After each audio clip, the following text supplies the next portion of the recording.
Jadi sekali lagi, sebetulnya ada peluang sejarah bagi kita untuk mendiktekan bahwa negara ini didirikan untuk kepentingan keadilan rakyat, keadilan sosial, bukan keadilan kapitalisme. Itu namanya perubahan paradigma tuh. Yang terjadi hari ini di Rempang, di Wadas, NTT, sistem berpikir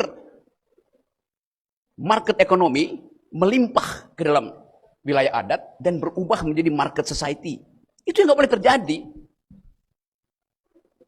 Kan Jokowi tanya di Rempang, di IKN, berapa sih harga kalian masyarakat adat kami mau pakai nih? Berapa uang ganti tanah jadi rumah itu? Dia nggak ngerti bahwa komunitas itu tidak memerlukan house, mereka memerlukan home. Dia nggak memerlukan bangunan, dia perlu persahabatan. Ini terjadi di mana-mana. Anda pergi ke di sini misalnya, dieksploitasi. Kemarin saya dari Palu, hal yang sama. Ketemu dengan masyarakat Palu. Di tengah kota Palu ada bukit yang di dalamnya ada emas.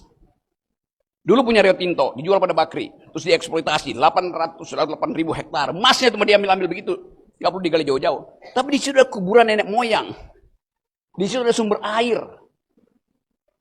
Nggak peduli dasarnya. Jadi di semua soal itu ada masalah yang sama. Karena kebutuhan eksploitasi.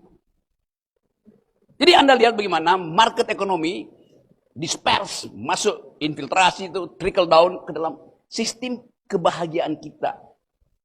Nah, kepedulian lingkungan adalah mengembalikan oikos itu ke dalam ekologi, bukan ke dalam ekonomi. Walaupun kata dasarnya sama, oikos. Jadi sekali lagi, kita mau supaya ada pendalaman ideologis tentang masalah ini. Bukan sekedar tukar tambah, Anda dapat berapa, negara dapat berapa, brokernya dapat berapa. Jadi lagi-lagi, saya percaya bahwa ini adalah pertemuan kita untuk mendalilkan pada negara bahwa tadi kami nggak perlu saudara, kami nggak perlu negara tuh, kami bisa atur sendiri. Tapi Jokowi kemarin kasih janji baru lagi, kami akan naikkan ekonomi tahun ini, ekonomi akan 5,4%. Apa poinnya 5,4% itu? Kalau disparitasnya itu, Gini rasio kita itu memburuk. Kan yang mesti dihitung adalah daya beli, kesenjangan. Bukan growth-nya. Jokowi pernah puji ke seluruh dunia dan ditertawain oleh seluruh dunia. Jokowi bilang, hanya di Indonesia ada satu kabupaten yang tumbuhnya 26% growth-nya. Itu Halmahera Utara. Seluruh dunia kagum. Wah, hebat betul. Kaya banget dong rakyat itu. Setelah diteliti, bupatinya sendiri bilang, iya kami tumbuh 20%, tapi kalau 4 orang penguasa tambang di situ pergi dari kami minus 20%.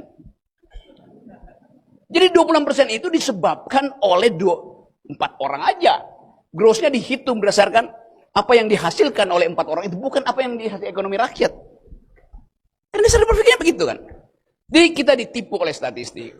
Jadi sekali lagi, sebelum kemarahan kita berubah menjadi kerusuhan, saya percaya bahwa semua yang kita ajukan tadi adalah protes kita terhadap negara. Tetapi mesti ada yang ditunjuk hidungnya tuh, supaya tidak abstrak protes itu. Politik itu hanya disebut politik kalau musuhnya jelas. Tunjuk aja. Joko Widodo. Kenapa Anda takut buat katakan? Ini sistem presidensial yang turun dari atas, perintah dari atas sampai menteri-menteri itu. Ngapain pergi kepada menteri?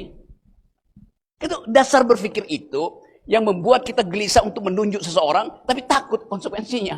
Padahal Anda tahu penyelesaiannya cuma itu, ganti presiden. Jadi kita mau hindari tukar tambah emosi, tukar tambah basa-basi, tukar tambah sopan santun, yang justru melemahkan perjuangan kita untuk mencari tools di luar kekuasaan. Jadi ada energi cukup di sini, saya senang bahwa ternyata dari NTT cukup energi untuk menjadikan NTT negara baru.